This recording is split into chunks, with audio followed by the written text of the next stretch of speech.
Starfield is the next game from Bethesda Gameworks. This is the studio that gave us Fallout 3, Skyrim, and admittedly Fallout 4, but Fallout 3 and Skyrim, those games were incredible. For anyone who doesn't know, it's basically Skyrim but in space, and that sounds like exactly my kind of game. But this has become so much more than that. It takes some of the best elements from games like No Man's Sky, Star Citizen, Mass Effect, and the stuff that they learned from Skyrim and Fallout, and then goes much further. The showcase that they had last night absolutely blew me away. So in this video, I'm going to talk you through some of the most impressive elements of Starfield and show you why this should be your most anticipated game of 2023. At the end, I'll also, just for balance I guess, talk about some of the disappointing things based on what we've seen and heard so far. As ever, if you enjoy this video, don't forget to like and subscribe. So let's get started. Character creation. Bethesda RPG characters traditionally look a little bit weird, but in Starfield the character creator looks good, still not best in class, but good enough for a AAA game at least. The real spark though is in the traits. So as per usual, you kind of choose your character, you make them, you build them up with a background and some skills that they're going to be good at, but then you choose some traits. And these aren't just things like stat boosts, they are things that will affect the way you play the game with some positive effects and some negative effects. So for example, you could be famous, and that will mean that you have this super annoying fan following you around in kind of a nod to a funny Oblivion quest, and they will give you gifts and they will stay on your ship, but they will also be just annoying and won't shut up all the time. Or maybe you could be a famous fighter, like a famous gunslinger, and that means you get some incredible combat boosts, but it also means that bounty hunters are always on your tail, so wherever you are, mercenaries could show up and try and take you down and collect that bounty. Now, if you decide later in the game that you don't want these boosts anymore, that they've kind of run their course or they're a bit annoying, Bethesda have said that there are ways to basically end them. So with your annoying fan, you could just take them out to the middle of nowhere and shoot them in the back of the head. You could do a Lenny on them, and that is pretty harsh, but also really interesting and kind of gives us a taste of just how detailed some of these systems will be. Ship creation. But the customization doesn't just stop at character creation. You also get to design your own ship, and this is probably the thing I'm most excited about with Starfield. If you're not interested in customizing, you can just buy one, there's going to be plenty to choose from. But if you do want to get involved, you can choose every individual module on your ship. So you basically put it together with different parts, and each part will have its own function, and you can customize the parts, choose the paint job and things like that, or maybe choose a couple of the different little add-ons to each one. And then you can decide on the overall aesthetic of your ship based on what manufacturers you use for the different components. They'll all have their own look, as well as the functionality of your ship. You can make everything from just a nimble little fighter just for dogfighting, so something that's fast, has a lot of weapons, but maybe doesn't have space for many crew or much cargo, or you could make a huge cargo trawler with plenty of fuel, big powerful engines and loads of cargo space, and massive crew quarters so you can ferry lots of people about or have lots of crew for when you want to go to more dangerous places, say if you want to do a little bit of smuggling or something like that. Like everyone else, while I was watching this preview, I was starting to think, what sort of ships could I make? Could I make the Millennium Falcon, or Serenity, or Starbug, or Enterprise? Bonus points for everyone who's watching this who knows exactly what all of those ships are. I started thinking that when I was watching the shipbuilder section, that maybe you could just make something that was kind of flat, and there was only a couple of choices about how you arrange things. But then they showed off Optimus Prime. They built Optimus Prime. They just said he was a mech, but it's obviously Optimus Prime. This shows just how much freedom you have with the ship customizer. And not only do you get to design the ship and then use it while you're flying about, but it's going to be there landed on planets next to you. So while you're wandering around planets, you'll be able to see the full scale of your ship, and they look absolutely huge. You'll be able to go inside your ship and see your crew wandering around doing their jobs. You'll be able to take it into space and get into dogfights with it. It does look like, you don't actually do any planetary landings or anything like that. It's much more you choose somewhere to land, and then you'll see an animation of your ship flying down and landing. But all of it is actually your ship. And even when they show off the mech, it looks a little bit like it wobbles when it takes off. So I wonder if there's some physics simulation going on there. It looks absolutely awesome. This is just something incredible. I can't wait to try different types of ships, try different parts. I'll be super excited when I find new parts that I can put on. I'm just so excited about this feature. The closest thing I can compare this to is in Star Citizen. Anyone who's played that will know that when you buy a version of Star Citizen, you get given a ship with it, and some people spend insane money on really fancy ships. And one of the most exciting things is when you go to the hangar for the first time and you see the ship you've bought, and it is absolutely huge. You can walk around it, you can go inside it, check out all of the different features, use all of the things that it has on it. It's just breathtaking. Now you're going to be able to do that with a ship that you have fully designed yourself.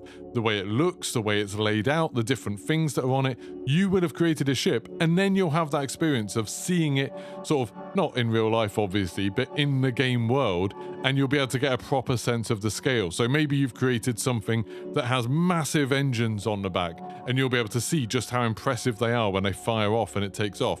Or maybe you would have put some huge, interesting base inside it, where you've got crew quarters and armories and galleys and things like that, and you'll be able to see your companions from the story wandering around and interacting with all of that stuff. I'm just unbelievably excited about this. I can't wait to see what other people make. I think the first wave of kind of content for Starfield is going to be people making YouTube shorts and TikToks of all of the crazy ships they managed to create. Base creation. But the customization doesn't even end there. Not only can you create your own ships, but you can make your own bases too. This is something Bethesda dabbled with Fallout 4, where you really had to kind of get into the nitty-gritty of it. You had to place every individual wall and item and everything. This looks like they've taken some of that annoying micromanagement out, and it's much more kind of modular. You put in a living habitat, you put in a generator, you put in a couple of lights, things like that. And then you'll be able to make a base on any of the, what I'm assuming are the wilderness areas of planets. I'm guessing you can't just build a base in the middle of the city. But this looks really cool, so you'll be able to kind of create somewhere where maybe you can do some crafting and stuff like that, maybe somewhere that you return to a lot, or maybe even just make a little forward operating base. So before you go attack a big enemy compound, you could make a little base outside where you can make some weapons, reload, have somewhere you can go back to and heal. I just think this looks awesome. This looks like another fun thing to do, another little fun bit of customization, which Starfield lets you do. Aesthetic. All of this customization, along with things like the armor and the weapon design, fits into the style that Bethesda have coined as NASA punk. It takes the functionality and kind of wear and tear of components from real-life spacecraft, like those used by NASA, I guess, then adds a bit of flair to it to make it look a bit sci-fi, a bit unique, and fit within the universe. And they talked about this in the presentation, saying that sometimes you've got kind of a balance between what is realistic and what is fun, and they've always leaned towards what is fun. But with the aesthetic, they can at least make things look functional. So as you look around in the spaceships and on the weapons and things like that, you see little bits of paint chipped off, there's coffee mugs left on workstations, scorch marks around engine exhausts. It just all looks like it's a very physical, tangible thing. This brings to mind Alien Isolation to me. That was a game that really nailed that feel of, if you're playing something like Mass Effect, often when you're wandering around, everything looks a little bit too clean, a little bit too perfect. Whereas when you're playing Alien Isolation, it looks like a real place. It looks like, these are things that people have worked on, people have used. And so there's really cool use of materials and just little signs of wear and tear and life that make it all seem a lot more tangible. And Starfield seems to have absolutely nailed that. Freedom. The galaxy that you get to explore in Starfield is appropriately gigantic. It is a galaxy. There's at least dozens of solar systems. I'm not sure if they've said how many, but each of them have their own planets, moons. There's different types of stars and settlements on some of those planets and moons. You can land absolutely anywhere you want on the solid planets, I'm guessing not the gas giants, and explore, surveying local wildlife, plants, and finding resources. You can do some mining and stuff like that. It looks as well like these aren't really procedural in the same way that they are in No Man's Sky or Star Citizen. I'm guessing the geography and the terrain probably is, but they talked about designing the animals and designing the plants. So when you go to an arid planet, you're going to find plants that look appropriate for it because an artist has thought about it. It's kind of a bit of a reaction, I guess, to all of these people saying oh, you're just going to be able to make everything with AI in the future. Here you're seeing the benefit of having actual artists work on these things. The creatures don't look quite as weird and awkward as they do in No Man's Sky. They just look really interesting. They talked in a presentation about how they want the creatures to look actually alien. Like, they don't just want to be like, hey, it's a space fox, or here's a space elephant. They're all super weird, and they have their own behaviors. They have their own kind of, interactions with other plants and wildlife on the planet. And if you want, you can just kind of go around and catalog all of these. You can play it a bit like No Man's Sky and just be like, hey, I want to be an explorer. I want to go to as many planets, as many moons as possible, and just find absolutely everything I possibly can.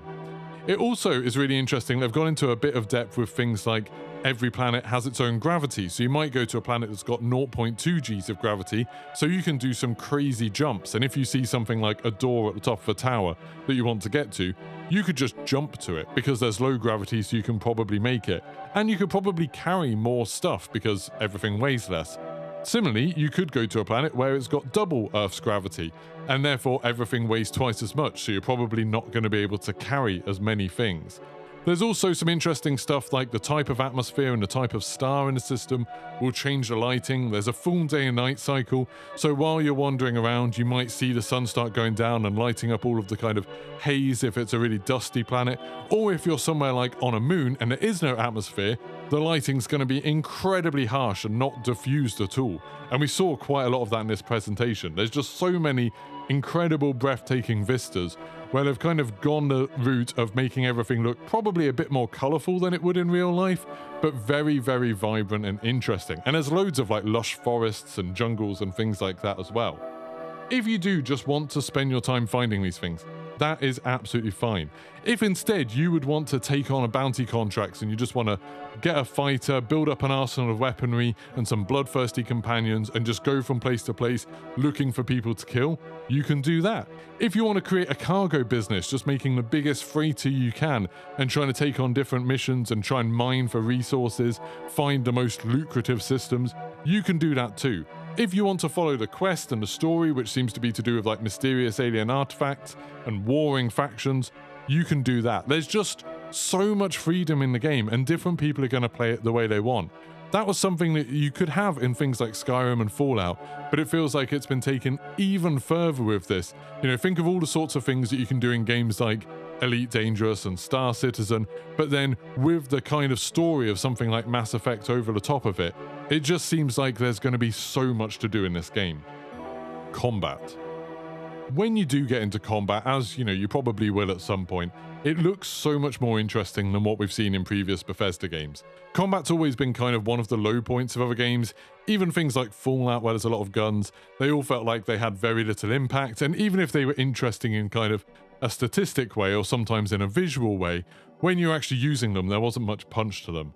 It looks like this is so much better in Starfield. They've already shown off there's a wide variety of guns and strategies, like they showed off jetpacking around using explosives, or using high-powered pistols and like charging through bases John Wick style, or using a sniper rifle from a really long way away to take out a base before you even get close, sneaking around using a knife, going up using shotguns and assault rifles and these kind of weird magnetic launchers that have like dozens of barrels that all fire at once. There's so many different ways you can fight. You can even create a character that has skills that make them really, really good at punching, so you can just go around and like punch people and interact with the physics and stuff like that.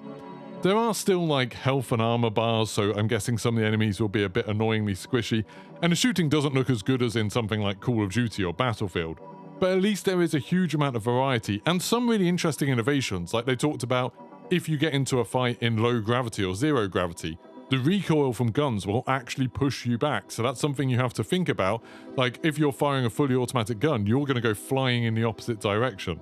So that's going to be really interesting. I kind of want to see someone using something like a high-powered sniper rifle, getting into a really good position, firing at once, and then going flying off towards the next mountain because they forgot they were on a moon with barely any gravity. Conclusion. Starfield looks like Bethesda's biggest game yet, and when you're talking about the developers behind Skyrim, that's really saying something. This showcase absolutely blew me away in nearly every regard, and it's easily my most anticipated game of this year. I want to make a ship that looks like Serenity. I want to become a bounty hunter with a heart of gold, scouring the frontier and dishing out justice. I want to create a secret base on some kind of lush paradise planet where I have everything I'll ever need. In Starfield, I'll be able to do that. Of course, no game's perfect, and there's definitely some areas that didn't look so great in the presentation. the dialogue animations look like they still have that kind of famous Bethesda jank. If you're playing on console, you're going to be stuck at 30 frames a second. They said sometimes it runs at 60, but it's so inconsistent they wanted to lock it at 30 to make sure you'll at least have kind of a smooth, consistent experience. If you're playing on PC, it's going to have fairly demanding specs. They have actually released the recommended specs if you want to take a look at them. I think all of that is kind of fair enough for a game like this, but it is disappointing. It's disappointing when still not playing in a generation where games like this can run at 60 frames per second on console. There's also some things that are missing, like flying in the atmosphere. You know, you're not going to be taking your fighters into dogfights flying through canyons and stuff like that. And I imagine the populated areas, like the cities and stuff, probably won't be as huge or as numerous as maybe you might want. You know, if you've played games like Star Citizen and you see these huge metropolises, yes, they're mostly empty and very uninteresting, but I'm guessing from the looks of it in Starfield, there's more going to be like a handful of big cities across the entire galaxy that you can actually visit. And, you know, there's some things like the different areas. We saw a lot of really cool looking dry areas. The couple of times we saw water, it didn't look very good. It doesn't look like the water's going to look quite as impressive as the other areas do. But these, to be honest, are kind of minor quibbles. They're not things that stop me from being super excited about Starfield. I can't wait to play this game. I really want to get hands-on. If Bethesda UK are listening, please invite me to your offices to play some of this game. I will make all of the videos. And I just can't wait to stream it and make videos for it. So make sure you like this video, subscribe, turn your notifications on. There will be plenty more coming about Starfield in the future. Have a great day, and I'll see you soon. Goodbye.